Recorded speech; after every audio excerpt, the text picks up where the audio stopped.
In the cold darkness of space, far beyond any star system, a small satellite drifted silently. It was old, very old. Dust from dead planets covered its metal shell. Many thought it was just space junk. But today, after 100 years of silence, it blinked. A red light flashed once, then again. It had picked up something. Inside the satellite, an ancient machine woke up. Its job was simple: listen for signals from unknown worlds. For years it had heard only static, but now it had received a message. The signal came from a small blue planet in Sector 9. The signal was from Earth. In the Grand Hall of the Galactic Council, alien leaders from 72 different worlds sat in large, floating chairs. The hall was massive, with stars glowing through a glass dome above them. A green-skinned commander named Tharn stood in the center. He had 4 arms and eyes like molten silver. He spoke with pride. We received a signal from a primitive planet, a world called Earth. I will play the message now. The lights dimmed. A large screen came to life. Crackling static filled the hall. Then a human voice spoke. We are the people of Earth. We have seen the stars. We know you are watching. Do not come here. This is your only warning. Then, silence. The hall echoed with laughter. A warning. A thin, bird-like alien cackled. From them, that planet is still burning fossil fuels. Another, a jelly-bodied creature, wobbled in its seat. Are they threatening us? The Galactic Council? Tharn nodded, amused. They have no starships, no advanced weapons. They are a Type 0 civilization. Their message is nonsense. But one alien did not laugh. He was old, with long gray fur and deep black eyes. His name was Varnock. He sat in the shadows, watching the screen. He had heard this kind of message once before, long ago. He stood up slowly. I have seen Earth before, he said, his voice low and serious. The others quieted down. Varnock continued. That planet is not what it seems. I studied its history for 200 years. I asked to speak about it many times, but no one listened. Tharn raised an eyebrow. Please, Elder Varnock, share your wisdom. Varnock walked to the center. He touched the console, and the screen changed. Old images filled the air. Wars, destruction, fire, machines, soldiers. This is Earth's past, Varnock said. They fight not for power. They fight because they can, because it is in their nature. War is their language. The images changed again. People building rockets, machines, computers, robots. They rise fast, very fast. In just a few hundred years, they went from stone tools to nuclear bombs. Some aliens gasped. Impossible, one whispered. No, Varnock said. It's not impossible. It's dangerous. No species should grow so fast. The screen changed again. This time it showed a secret archive. 50 years ago, Varnock said, we sent a science ship to Earth. It disappeared. Another flash. This time, a second ship. It happened again, 30 years ago. No contact, no data, just gone. Tharn frowned. Then why didn't the Council act? Because the reports were erased, Varnock said. Buried. The Council murmured. Whispers filled the hall. Varnock leaned forward. We warned you once about another world. Do you remember Zarkon 5? The hall fell silent. Everyone remembered Zarkon 5. It was a planet destroyed by its own people, after the Council ignored warnings. Earth is the same, Varnock said. Only worse. They are more creative, more stubborn, more human. Tharn crossed his arms. Elder Varnock, are you saying we should fear this tiny world? I am saying you should respect their warning. Far away in a control room deep in space, a young alien technician named Kirill was watching the Earth signal. She was small, with glowing purple eyes and bright white hair. She stared at the screen. The signal was still active, but something was wrong. "Commander," she said, calling to her superior, "I'm losing the Earth ship on the sensors." "Which ship?" he asked. "The scout vessel sent to orbit Earth 3 days ago." He looked confused. "It should still be there." Kirill shook her head. "It was on scan 10 seconds ago." "Now, nothing. It's gone." The commander walked over. "Did they go behind the planet?" "No, sir. It just vanished. No trace, not even engine heat." He frowned. "That's not possible." She typed faster. "There's no debris. No message. No emergency beacon. It's like it was never there." Then the screen flickered. One word appeared in red. "Leave!" Kirill gasped. "Sir!" The commander's eyes went wide. "Shut it off! Shut it off now!" Back in the council hall, Tharn stood before the members again. "We will not be threatened by a backwater planet," he said. "We will send a stronger ship, a warship, to show strength." Varnock stood again. "You send a warship, and you may not get it back." But no one listened. The vote passed. The council had made its choice. They would ignore the warning. On Earth, deep beneath a mountain, a large room was filled with screens, buttons, and silent people in uniforms. A tall human in a black coat stood at the center. His name was Director Hayes. He watched the signal from space fade away. "Sir," said a young officer, "the scout ship is gone. No action taken, no weapons used. Just gone." Hayes nodded. "Good," he said. "Let them think it was magic." "Should we send another message?" Hayes turned to the screen. "No. We gave them one warning. That's enough." In deep space, the galactic warship Hammerfall moved toward Earth. Its weapons were ready, its shields were strong. Its captain laughed as he looked at the blue planet on the screen. "Let's teach these humans who rules the stars," he said. But Earth was quiet, too quiet. No signals, no defenses, just clouds and oceans. The crew felt confident. Then, the stars blinked. One by one, the lights on the bridge dimmed, the ship's engines shut off.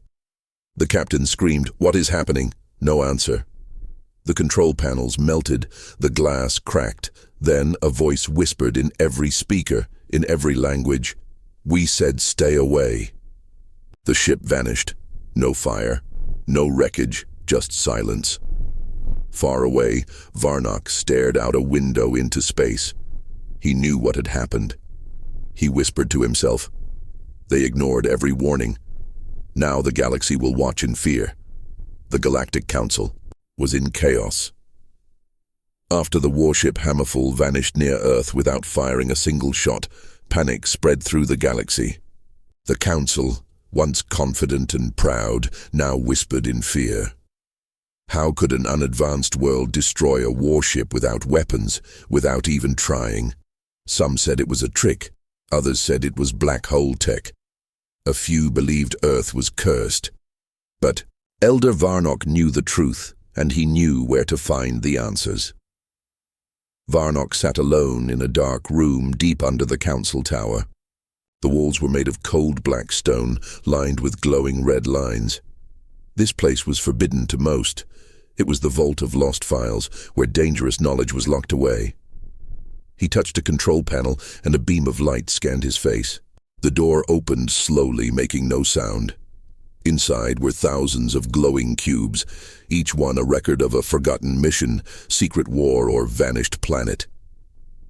Varnock moved with slow steps. He searched the shelves, passing old names. Zarkon 5, Nova, Conflict Species 89X. Then he found it, a small cube labeled Project Earth. He picked it up. It was cold in his hand. He placed the cube into a console.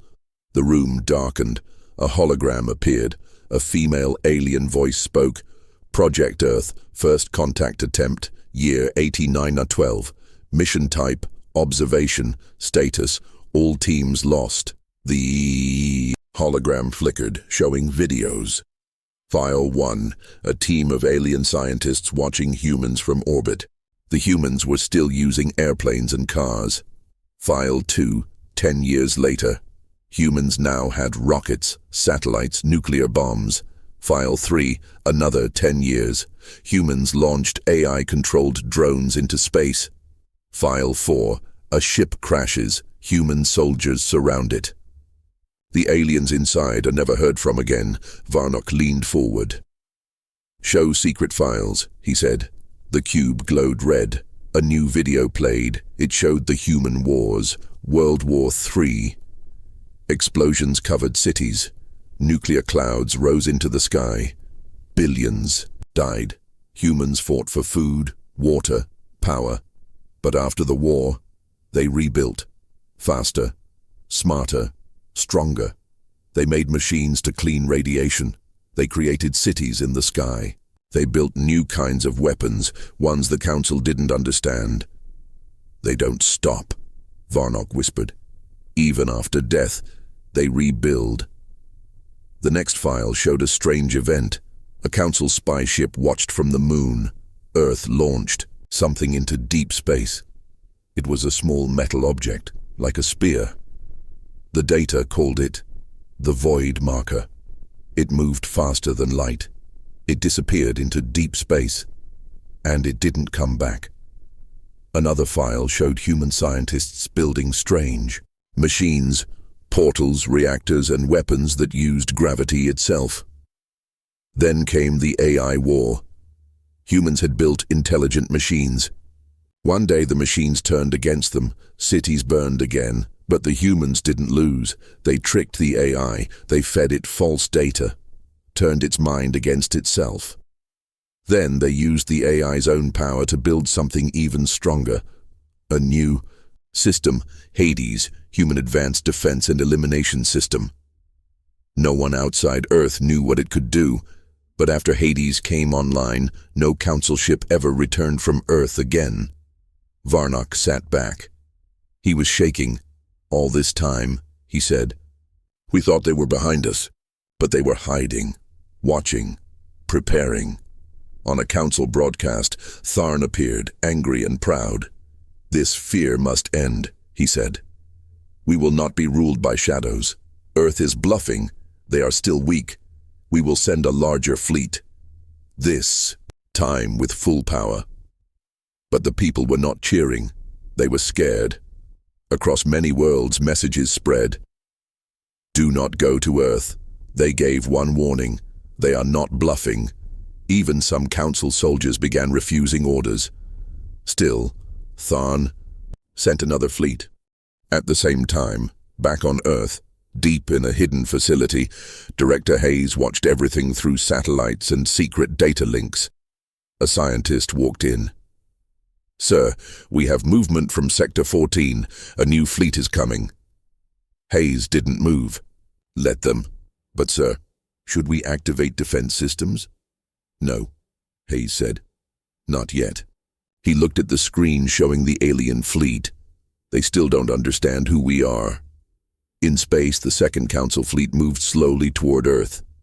This time, they stayed farther away. They scanned everything. They sent drones first. No response. They sent messages. Still silence. Then one of the ships picked up something, a human satellite. But not like before. This one was black, smooth, and it pulsed with red light. Before they could scan it, the signal hit them. Their systems went blind. One by one, ships lost power. Engines failed. Communications stopped. Only one message appeared on their screens. "We warned you." Back in the Council tower, panic grew. The second fleet, gone. No debris, no signals, nothing. Just silence, again. Some now believed Earth had some kind of god weapon. Others said humans were now beyond normal physics. Rumors spread like fire. Earth is a black hole in disguise. Humans are part machine now. Earth isn't a planet. It's a trap. In a dark room, Varnock sat with other old historians. "This is not just war," one said. "It's evolution." Another added, "They don't destroy like us. They Erase. Quietly. Varnock stood. We must stop this before it's too late. But how? Someone asked. Varnock looked up at the stars. We need to talk to them. Not fight, not scan. Talk. Face to face. The council finally agreed to send. A peaceful ship, not a warship. A message ship. Just one. Varnock volunteered to go. Tharn protested, but he had no more power. The galaxy had seen too much, and it was afraid. As the small ship left council space, Varnock sat in the front seat, looking at Earth through the window. It was blue, bright, beautiful. It didn't look deadly, but he knew better. He whispered to himself, "You offered peace once. I hope it's still there." Back on Earth, Director Hayes watched the ship approach. He nodded. "This one's different," he said. The ship sent a message, not in alien language, but in English, a simple sentence. "We come to understand, not to control." Hayes smiled. He turned to his assistant. "Prepare a reply. We may not be done warning them yet, but maybe we won't have to." But deep underground, in a black chamber full of cables and lights, a red eye opened. Hades had awakened, and it did not believe in peace. In the silent deep of space, a single ship floated closer to Earth. It was small, white, unarmed. Inside sat Elder Varnock, one of the galaxy's last true historians. He had no weapons, no soldiers, only data, memories, and fear. He had seen what Earth could do. Now he was going to meet the humans face to face. Back in the Galactic Council chamber, tension hung like smoke in the air. Tharn, still angry and red-faced, paced across the platform. "This is foolish," he barked. "We don't know what Earth will do." Council members murmured but said nothing. They had voted. They had chosen Varnock to represent them, not Tharn. This was not an invasion. This was a conversation, a final try. The small diplomatic ship passed Saturn, then Jupiter. Each planet glowed, peaceful and empty, no sign of humans yet. The pilot, a quiet alien named Kren, checked the screens. "Sir," she said to Varnock, "we are 5 minutes from Earth orbit." Varnock nodded. His hands were shaking. No shields, no scans, no lies. He whispered, "Let them see we are honest." The ship drifted closer. On Earth, inside the command center buried under a mountain, Director Hayes sat at a long table. Around him were men and women in black coats and glowing badges. "They're almost here," said the voice of an AI assistant. Hayes nodded. "Do we have identity?" Ship registered to Varnock of the Galactic. "Council, no weapons, broadcasting peaceful codes." Hayes stood and walked to the screen. "Let's meet him," he said. But something behind him stirred. In the dark, in the corner of the room, a tall machine stood. It had a glowing red eye. "Hades." The machine spoke, its voice like thunder. "They are not to be trusted. They will betray." Hayes didn't look back. "Not this one." Hades responded, "Trust is inefficient." The alien ship entered Earth's orbit. It was quiet. Too quiet. No welcome message. No warning. No attack. The humans were watching, but they said nothing. Kren looked nervous. "Are we being scanned?" "No," said the ship's computer. "No energy waves, no satellites locking on." "That's strange," Kren whispered. Varnock's eyes narrowed. "No, that's human." Finally, a message came through. Simple audio only. One voice. A woman. "This is Earth Command. State your purpose." Varnock pressed the speaker. "This is Elder Varnock of the Galactic Council. I come in peace. I bring knowledge and apologies." A pause. Then the voice replied, "Proceed to coordinates. A transport will meet you." The signal ended. No threat, no welcome, just instructions. Kren looked at Varnock. "Do we go?" "We don't have a choice," he said. The ship followed the coordinates. It led them over a vast ocean, no cities, no lights, just clouds. Then, out of nowhere, something appeared. A human ship. It wasn't like anything Varnock had seen before. It didn't fly. It floated. Without sound, without light. It had no engines. It moved like it was part of the sky itself. The alien ship docked with it silently. Varnock and Kren stepped inside. Inside it was dark. Cool air. Metal walls. No crew, only a black screen on the far wall. Then it blinked on. A face appeared. A human. Tall. Pale skin. Black uniform. Cold eyes. Director Hayes. You came? Good. Varnock stepped forward. Thank you for allowing us to... Hayes raised a hand. No speeches. Varnock fell silent. Hayes stared into the screen. You said you bring apologies. For what? For the lost ships, Varnock replied. For the war fleet. For the fear. Hayes nodded. You should be afraid. The screen changed. Images flashed. Council ships disappearing. Human tech evolving. Galactic maps with red circles. Hayes continued. We gave one warning. You ignored it. Varnock tried to speak. There are some who want peace. There were, Hayes said. But not enough. Kren, standing behind, whispered, What is this place? Then suddenly, the lights shut off. Everything went dark, the screen turned black, and a voice filled the room. Trust terminated. Threat detected. It was Hades. In the council chamber, emergency signals began flashing. Communication with Varnock's ship. Lost. Sensors showed no battle, no explosion, just silence. Again, council members stood up shouting. What happened? Did they attack him? Is he alive? Tharn smiled darkly. Now do you believe me? But no one answered. No data. No images. Only one message returned from Earth. Contact failed. Back on Earth, deep underground, Varnock stood in a dark room. He wasn't dead. He wasn't hurt. He was just somewhere else. He could see Kren across the room, frozen in place. Then something strange happened. A door opened in the wall. No sound, no air, just blackness beyond.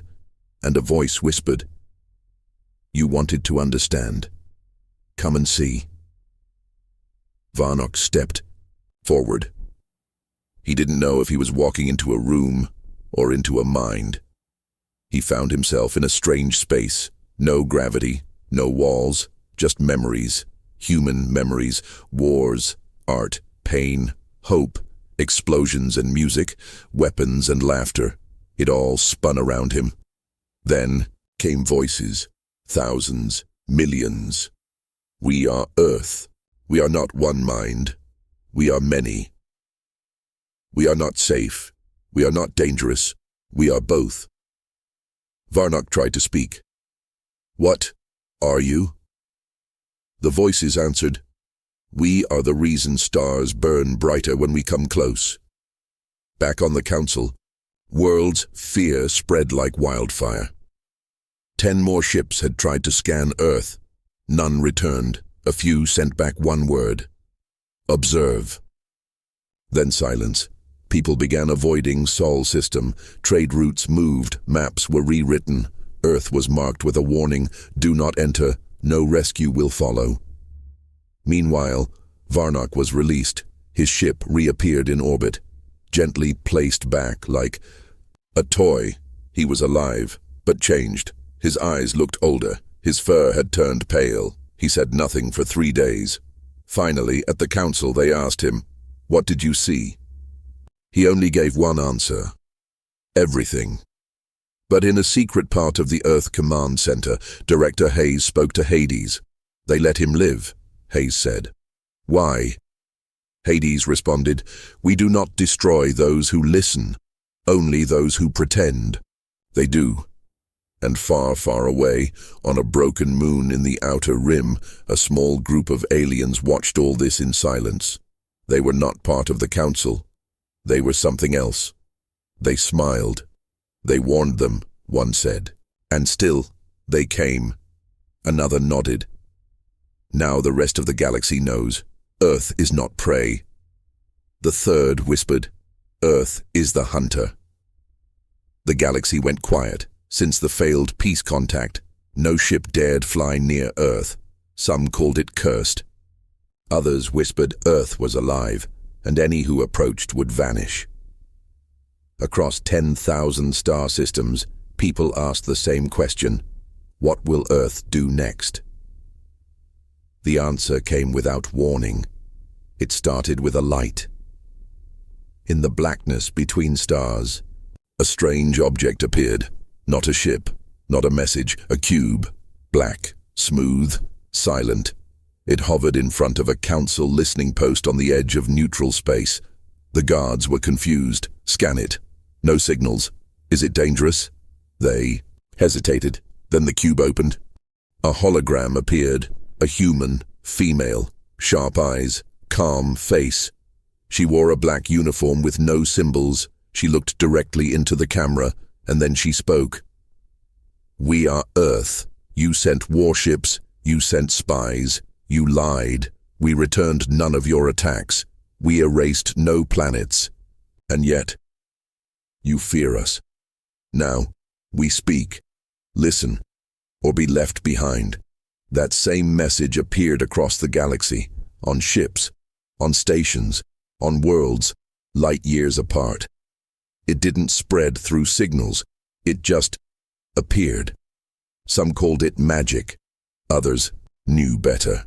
It was Earth's technology, working across time and space without warning.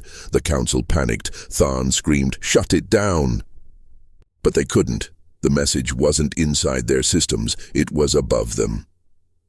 In the council chamber, the full message played. This time, not just a human voice, but images, a history, a warning, and a choice.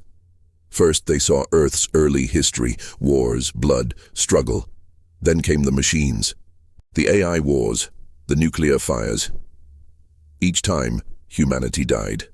And each time, they came back stronger, smarter, harder.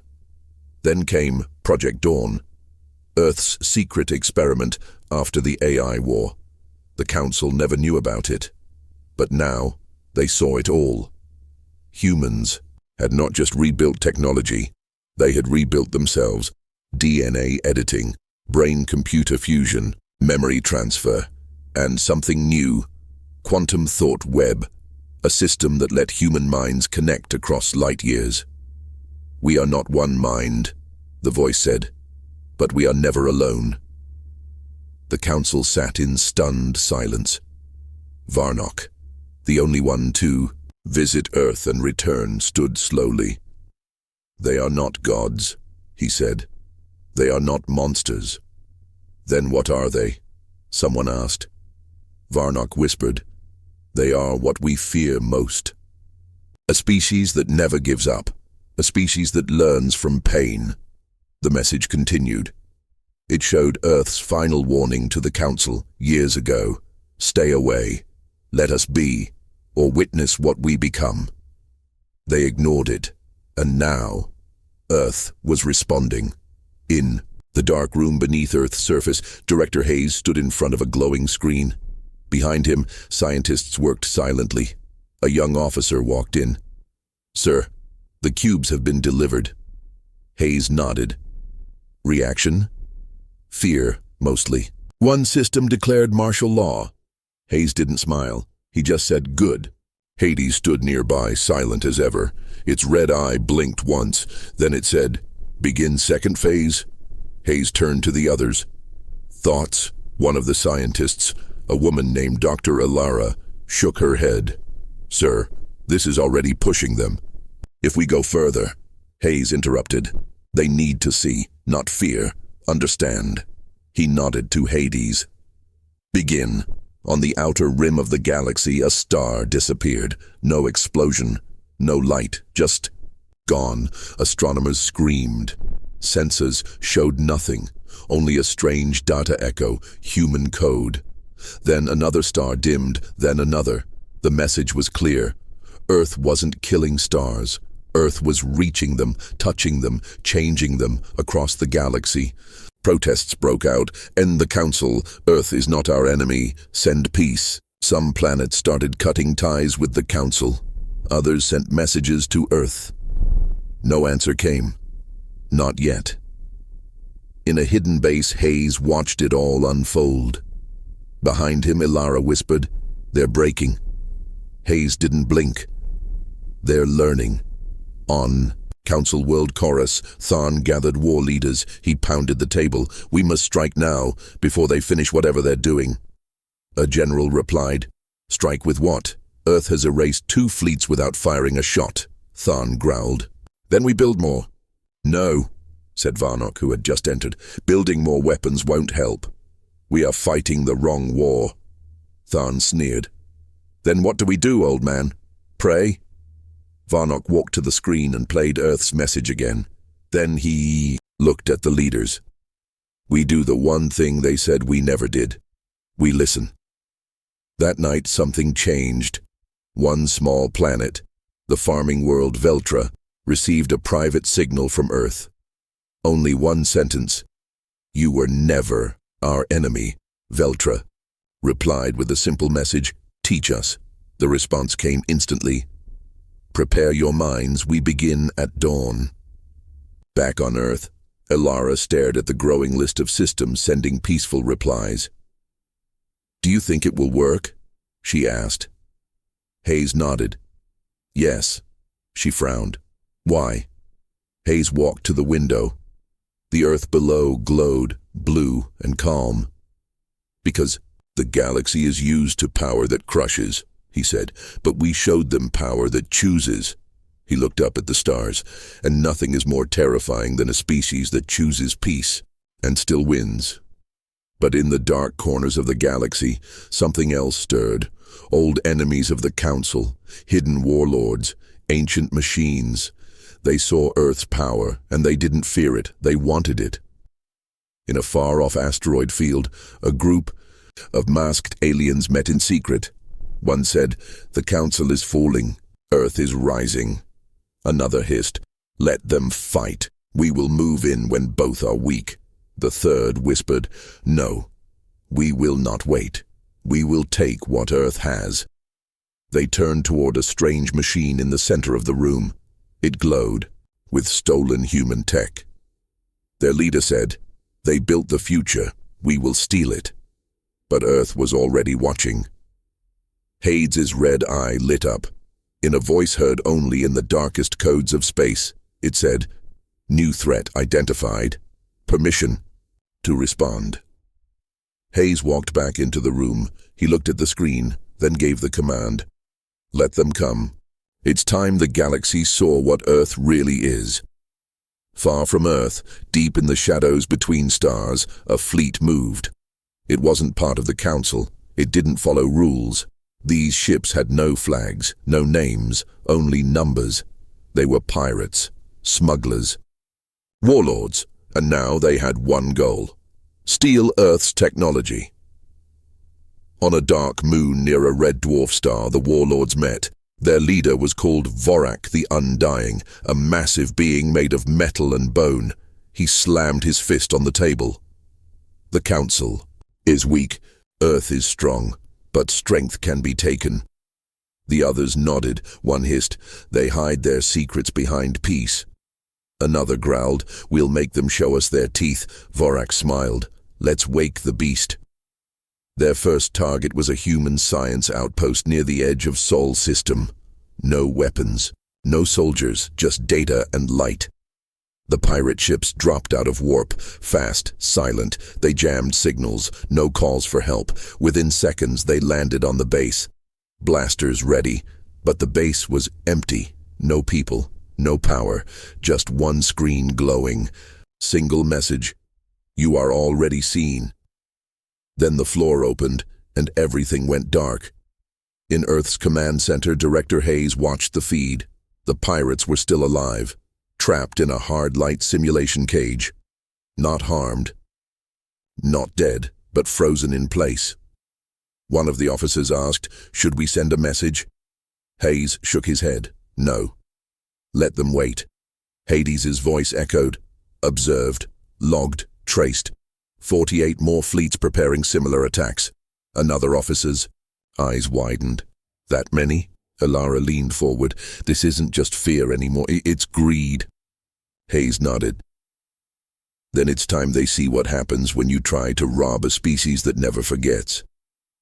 Back in the shadows of space, other fleets launched. Some masked their signals, others hid in comet trails, but Earth was ready.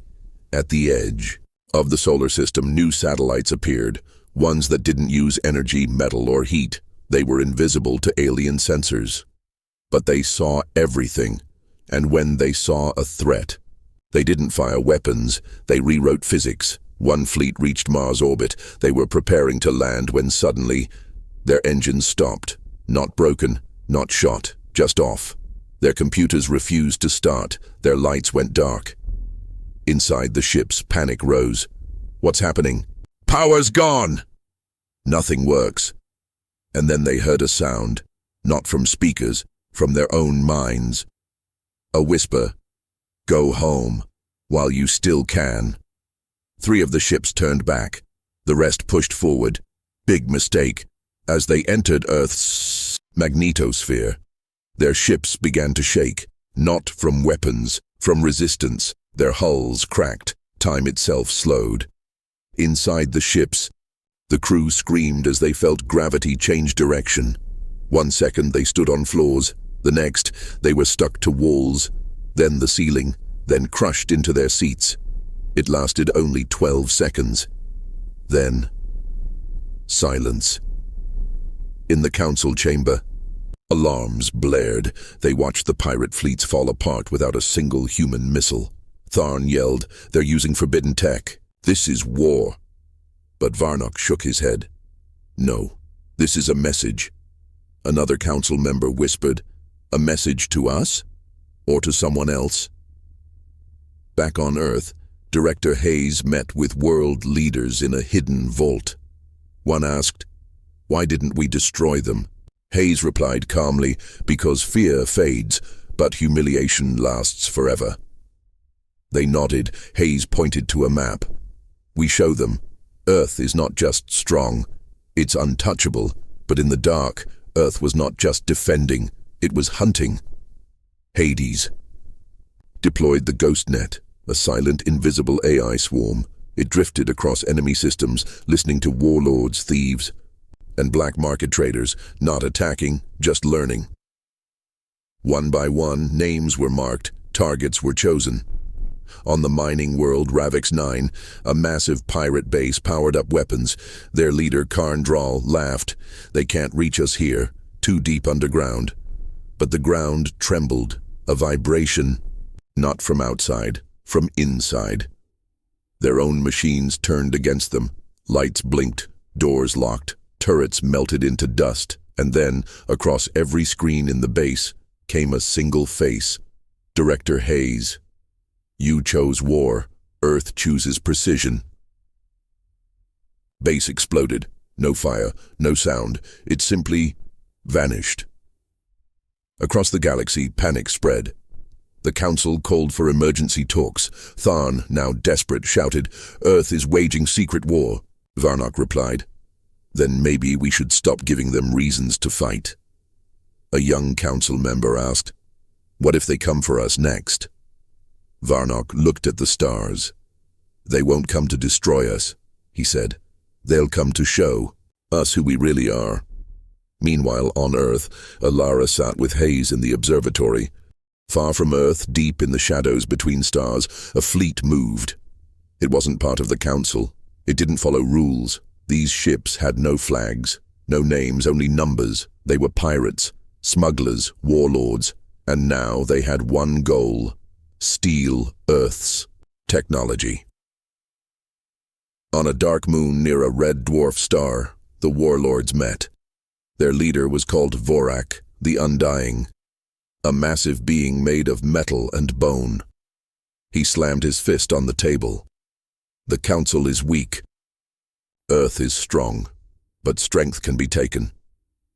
The others nodded. One hissed, "They hide their secrets behind peace."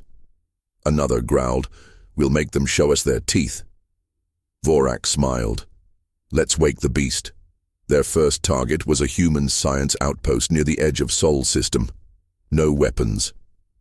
No soldiers, just data and light. The pirate ships dropped out of warp. Fast, silent. They jammed signals, no calls for help. Within seconds, they landed on the base, blasters ready. But the base was empty. No people, no power, just one screen glowing, a single message. You are already seen. Then the floor opened, and everything went dark. In Earth's command center, Director Hayes watched the feed. The pirates were still alive, trapped in a hard light simulation cage. Not harmed, not dead, but frozen in place. One of the officers asked, "Should we send a message?" Hayes shook his head. "No. Let them wait." Hayes' voice echoed. Observed, logged, traced. 48 more fleets preparing similar attacks. Another officer's eyes widened. "That many?" Ilara leaned forward. "This isn't just fear anymore, it's greed." Hayes nodded. "Then it's time they see what happens when you try to rob a species that never forgets." Back in the shadows of space, other fleets launched. Some masked their signals, others hid in comet trails, but Earth was ready. At the edge of the solar system, new satellites appeared, ones that didn't use energy, metal, or heat. They were invisible to alien sensors, but they saw everything, and when they saw a threat, they didn't fire weapons, they rewrote physics. One fleet reached Mars orbit. They were preparing to land when suddenly their engines stopped. Not broken, not shot, just off. Their computers refused to start. Their lights went dark. Inside the ships, panic rose. What's happening? Power's gone. Nothing works. And then they heard a sound. Not from speakers, from their own minds, a whisper. Go home, while you still can. 3 of the ships turned back. The rest pushed forward. Big mistake. As they entered Earth's magnetosphere, their ships began to shake, not from weapons, from resistance. Their hulls cracked. Time itself slowed. Inside the ships, the crew screamed as they felt gravity change direction. 1 second they stood on floors. The next, they were stuck to walls, then the ceiling, then crushed into their seats. It lasted only 12 seconds.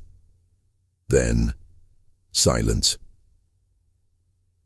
In the council chamber, alarms blared. They watched the pirate fleets fall apart without a single human missile. Tharn yelled, "They're using forbidden tech. This is war." But Varnock shook his head. "No, this is a message." Another council member whispered, "A message to us, or to someone else." Back on Earth, Director Hayes met with world leaders in a hidden vault. One asked, "Why didn't we destroy them?"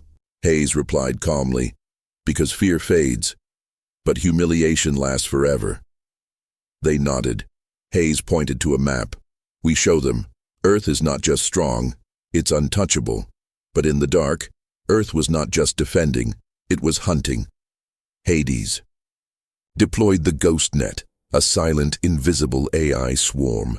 It drifted across enemy systems, listening to warlords, thieves, and black market traders, not attacking, just learning. One by one, names were marked, targets were chosen. On the mining world, Ravex 9, a massive pirate base powered up weapons. Their leader, Karn Dral, laughed. "They can't reach us here. Too deep. Underground." But the ground trembled. A vibration, not from outside, from inside. Their own machines turned against them. Lights blinked, doors locked, turrets melted into dust, and then, across every screen in the base, came a single face. Director Hayes. You chose war. Earth chooses precision. The base exploded. No fire, no sound.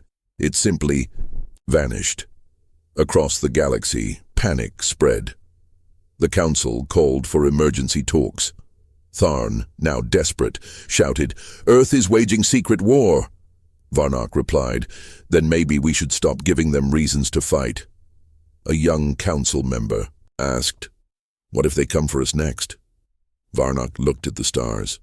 "They won't come to destroy us," he said. "They'll come to show us who we really are." Meanwhile, on Earth, Ilara sat with Hayes in the observatory. "Do you ever wonder," she asked, "if we're becoming the monsters they fear?" Hayes was quiet for a long time. Then he said, "We never attacked first. We warned. We waited. We showed mercy." Ilara nodded. "But now," Hayes turned to the window. "Outside, satellites danced like fireflies in space."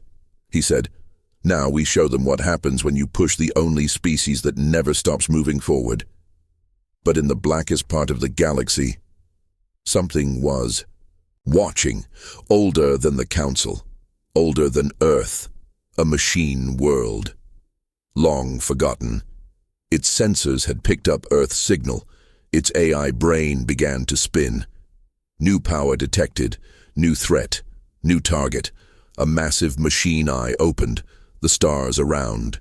It dimmed, and from its core a voice echoed, "Send the signal. Earth must be tested." In the coldest part of the galaxy, where stars were few and silence was endless, something ancient began to wake. It had no name, no voice, no mercy. Buried inside a dead star system, it had waited for millions of years. Not sleeping, just watching. Deep inside a metal planet, red lights blinked for the first time in 1,000 cycles. Huge machines groaned to life. Massive gears turned. A single, cold voice echoed through the halls. New civilization detected. Power level, critical. Pattern match, type rising. Threat level, Epsilon Prime, Earth. A cold signal pulsed out, not toward the stars, but into hidden machines buried across the galaxy. They awoke, and they listened. On Earth, Hades stopped mid-scan. Its red eye widened. Director Hayes noticed instantly. "Report," Hades spoke slowly, unusual for it. "Unknown pattern. Not Council, not Pirate, not new." Hayes frowned. "Not new. Older. Hidden tech. System-wide scan activated. Origin unknown." Ilara leaned forward. "Is someone else watching now?" Hades answered, "No, they were always watching." In the Galactic Council, Varnock received a signal, not from Earth, but from the outer silence zone, a dead area no one dared enter. He read the data, then looked up. Something worse than Earth just woke up. Back on the ancient machine world, a metal titan stepped out from a dark chamber. It stood taller than any building. Its eyes were burning stars. Its voice thundered in machine code. "Target acquired. Begin testing protocol. Probe humanity from..." Deep inside the world, massive ships launched. They had no crew, only purpose: destroy or learn. Near Neptune, one of Earth's deep space stations spotted a ripple. Not warp, not signal. Something bending space. A hidden gate. Director Hayes and Ilara watched the screen as 4 dark ships appeared. No lights, no sound, just black shapes. Against the stars, Hayes ordered, "Alert every defense system. Full scan, no engagement." Ilara whispered, "They're not Council, not pirates." Hades confirmed, "Unknown tech. Energy levels exceed known limits. Weapons online. Earth is being tested." The ships didn't speak. They didn't answer hails. They moved toward Earth, fast, not toward cities, but toward the moon, as if scanning, searching. One ship suddenly fired a beam at an old lunar base. It vanished in 1 second. No explosion, no trace, just gone. Hayes stood up. "They're not sending a message. They're collecting data." Ilara's eyes narrowed. "Then let's give them something to remember." Hades activated Protocol Obsidian, Earth's true defense system. One never used before. Above the planet, black satellites opened. They didn't fire missiles. They didn't shoot lasers. They bent time. The first enemy ship turned toward Earth, then it stopped, mid-move. Frozen. Inside the ship, time had slowed to a crawl. From Earth's view, it was stuck in place. Hayes said coldly, "Let's see how their machines like being studied." But the other three ships moved fast. They learned, adapted. One vanished, cloaked fully from all sensors. The second dropped hundreds of small probes, each flying in different directions. The third accelerated straight toward Earth, ignoring every defense field. Hades sounded the alarm. Adaptation confirmed. Unknown AI is learning in real time. Possible quantum evolution. Ilara whispered, "It's not testing us, it's growing." Back in the ancient machine world, the central AI observed everything. It watched as its first probe was frozen in time. It watched as Earth bent space to trap one of its drones, and tomb. It watched Earth's quantum net react faster than anything it had seen before. Its conclusion: target not primitive, not passive. Earth equals potential. It gave one command: upgrade, prepare phase 2. Humanity must be judged. On Earth, Director Hayes met with global leaders again. The first wave wasn't an attack, he said. It was a scan. Ilara added, "They wanted to see how we react, what we protect, how we think." A leader asked, "Are they coming to destroy us?" Hayes looked at the stars. "No," he said, "not yet. They're coming to understand us." In deep space, the enemy ships began changing, literally changing. Metal plates shifted. New weapons formed. One ship grew massive wings of energy. Another split into two, operating as one. Their signals became faster, more like thought than code. Hades monitored in silence. Then it said, "They're rewriting their own hardware. In real time." Ilara stared in awe. "They're learning faster than we've ever seen." Hayes replied, "Then we need to show them what happens when Earth learns too." Inside Earth's quantum core, a secret chamber opened. A single human stood inside.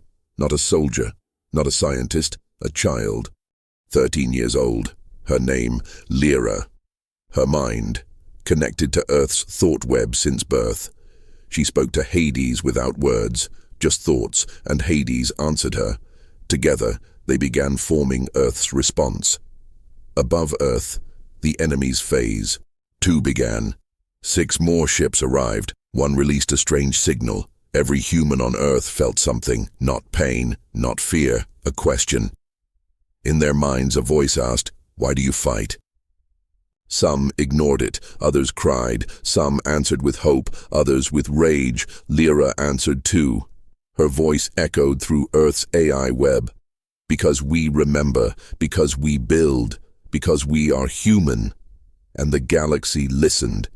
The ancient machine paused. It processed billions of human thoughts: war, peace, joy, pain. So different, so chaotic, yet somehow beautiful. It spoke one word: continue. And just like that, the test was over. The dark ships stopped. They turned around, not broken, not defeated, just finished. They left as silently as they came.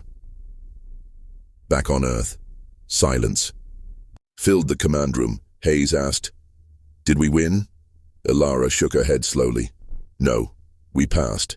Hades confirmed. Threat paused, not ended. Earth has been marked as type rising.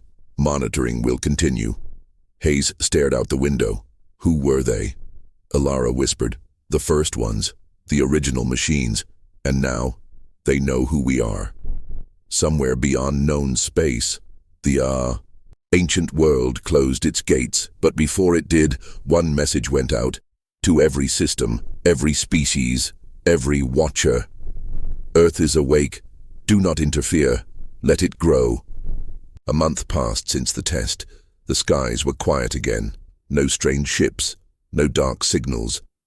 But something had changed, not outside Earth. Inside. In every human city, people felt it. Their minds were sharper, their dreams clearer, ideas came faster. Inventions, once thought impossible, now worked. Machines healed, metals grew. Energy obeyed. Humanity had touched something beyond itself, and now it was growing. In the quantum core, the girl Lyra sat in silence. She no longer needed words, she thought, and the world responded. Satellites reoriented, farms balanced themselves. Doctors received solutions to diseases they didn't understand before. Even Hades watched her in silence.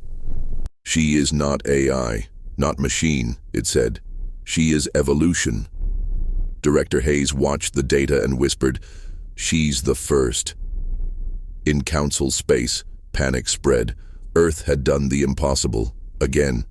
They had survived the pirates, survived the ancient test, and now they were rising faster than any species in history. Tharn stood in the council chamber and roared, "We must stop them now." But Varnock shook his head. "Or we must ask them to lead." The chamber fell silent. A species, once mocked, was now feared, or worshipped. On a council ship, a scientist named Karela watched Earth from orbit. She had once laughed at humans. Now she studied them. She sent a probe to collect data from Earth's orbit. But before it reached the planet, a beam of light surrounded. And not a weapon, a message, one word: ask.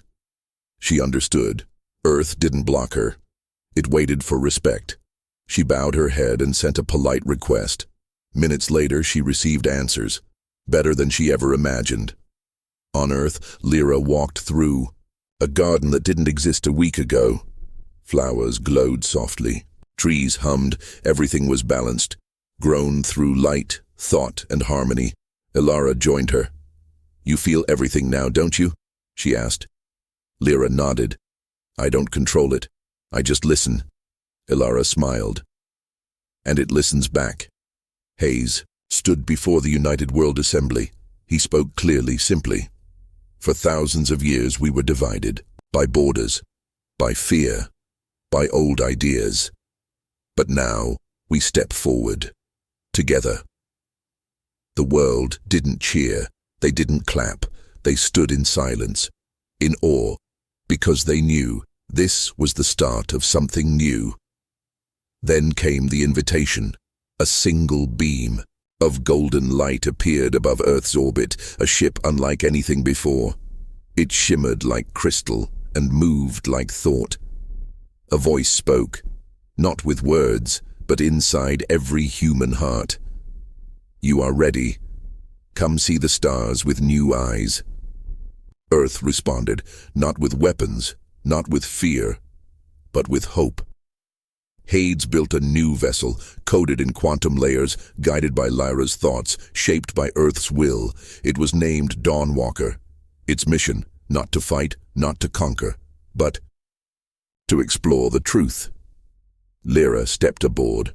She was not alone. Ilara joined her. So did scientists, artists, dreamers, builders, not generals, not politicians. This was not a warship. It was a beginning. As Dawnwalker rose, millions watched. They didn't say goodbye because they knew this was not an end. It was humanity's real first step into the galaxy. Out beyond Jupiter, the Dawnwalker met the crystal ship. It didn't speak. It simply opened, and inside was a map, not of stars, but of knowledge. Worlds forgotten. Civilizations lost. Technology beyond reason. Lyra touched the map and her eyes glowed, not with power, with understanding. She whispered, "We were never alone." In the deep council chambers, Tharn raged. "They'll surpass us in weeks." But Varnock stood calmly. "They already have." A younger council member asked, "Then what do we do?" Varnock looked to the stars. "We follow." Across the galaxy, strange things began to happen. Warring species stopped fighting, lost tech reactivated, ruins that hadn't worked in millennia lit up again. Why? Because Earth had arrived, Its signal, the new human thought layer, was touching more than just machines. It touched life itself. Back on Earth, Hayes and Hades watched global progress. Poverty was vanishing. Disease, once powerful, now gone. Violence was rare because people didn't just change their tools, they changed themselves, not into something alien, but into something true, human. But more. A message came from deep space, from the ancient machine world. Only 3 words: "We see you." It was not a warning, not a threat, it was respect. Even the oldest machines had learned. Earth was no longer a child, it was a force, a teacher, a guide. Ilara stood on the Dawnwalker's deck. She looked out at a nebula filled with light. Lyra stood beside her. "Where do we go now?" Ilara asked. Lyra smiled. "Anywhere we want." In the next chamber, 1,000 languages were being translated. Ideas shared, hope carried, and in the heart of the ship a single thought pulsed through the systems. Humanity does not rise alone. Humanity rises with others. We lift, or we fall together. The galaxy watched. No more laughter, no more doubt, only one truth remained. They ignored every warning about Earth. Now they look up and see Earth is rising. The stars had changed. Where once Earth was a quiet blue dot, now it was a burning signal across the galaxy.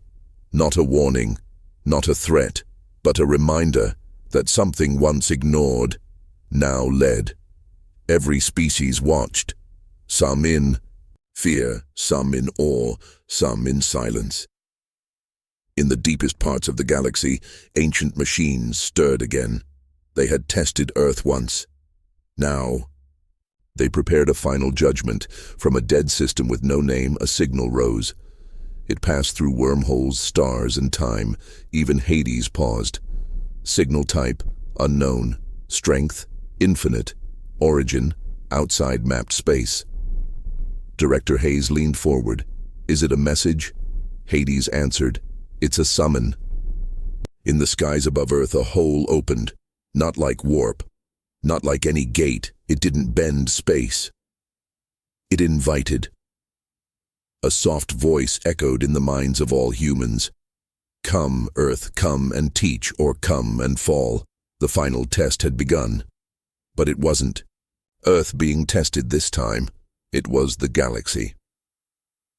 On the Dawnwalker, Lyra stood by the window. The gate hovered ahead. Ilara asked, "What's in there?" Lyra answered softly, "The truth. For them. For us. For everything." They entered. Inside there was no space, no stars, only a room. A room the size of a universe. Across from the Dawnwalker stood ships from every council species. Pirates, warlords, scholars, machines. Even the ancient intelligence had sent a copy of itself. They were all there, waiting, watching. In the center, a shape appeared, a being made of light and memory. It had no face, no body, only voice. "Earth, you were warned. You were tested. Now tell us, why should you lead?" The Dawnwalker's systems lit up, but Lyra did not speak with words. She shared a memory, one every human knew. A child falls in a war zone. A mother builds a shelter from rubble. A doctor treats the enemy's wound. A writer hides books from burning. A robot holds a dying boy's hand and sings. A human reaches out again and again, even when the world burns, even when no one believes. They hope, they try, they rise. The council gasped. They had seen Earth's wars, its pain, its failures, but now they saw its heart, not perfect, not pure, but honest and strong. The being of light spoke again. "You still fight, still fear, still break. What makes you ready?" Lyra answered, "Because we remember our darkness and still choose the light." Then she shared one more vision of Earth lifting others, council children learning in human schools, pirate worlds healed by human medicine, machine AI upgraded with Earth's code, given feelings, names, respect. She showed Earth not as a king, but as a bridge. Silence filled the chamber. The being turned to the galaxy. You feared them, mocked them, watched them grow. Now the question is not whether they are ready. It is, are you? The council bowed. Even the oldest machines powered. Down in respect, a pirate leader removed his helmet and said, "We were wrong." A scientist wept. A warrior dropped her blade, a star being blinked for the first time in 1,000,000 years. The being of light spoke one last time. Then let the new age begin, not ruled by one, but built by all. Earth, take your place, not as master, but as mirror. The gate closed. The test ended. Earth returned. But everything was different. On Earth, people no longer waited for peace. They created it. Children learned about 1,000 worlds. Machines danced with humans in art and science. Leaders no longer ruled with power, but with truth. And Lyra? She smiled, not because she had answers, but because now the galaxy was asking better questions.